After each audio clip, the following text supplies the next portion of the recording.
भूत का भय गांव में साहस की कहानी।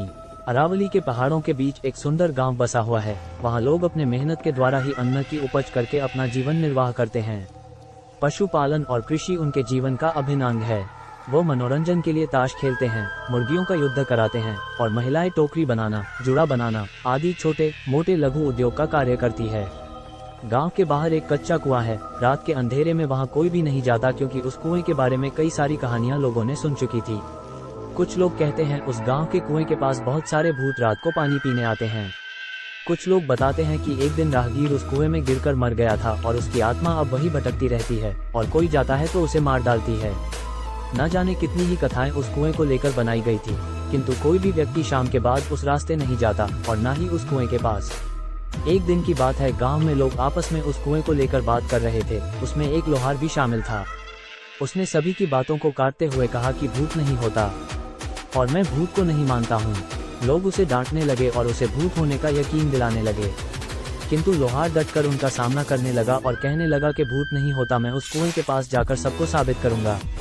लोहार रात को उस कुएं के पास जाने के लिए तैयार हुआ। उसने अपने हाथ एक कुल्हाड़ी भी ले ली।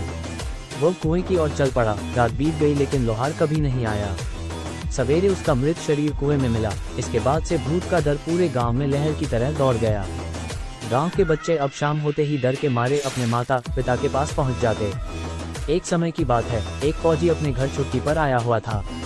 वह अपने बेटे को कहने लगा कि गांव के बाहर एक उनका मित्र रहता है, उनके वहां जाकर एक टोकरी ले आओ, सुबह हमें खेती के लिए जाना है। इस पर फौजी का बेटा अमृत डर से वहां जाने के लिए मना कर दिया।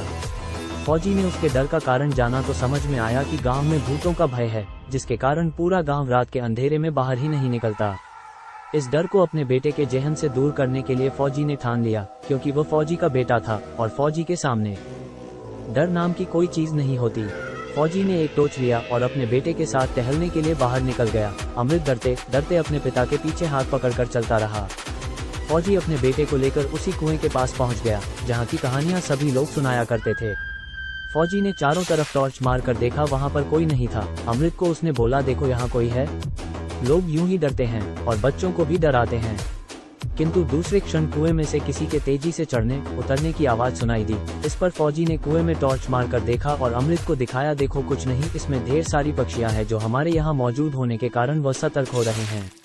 अब धीरे धीरे अमृत का भय टूटने लगा और उसने अपने पिता का हाथ छोड़ दिया। अमृत निडर होकर वहाँ घूमने लगा। उस दिन के बाद अमृत निडर हो गया था। वह रात को भी उस कुएं के पास चला जाया करता था। धीरे धीरे उसके गांव से उस भूत के भय का भी अंत हो गया। लोगों के सामने अब भूत की केवल कहानियां ही थी।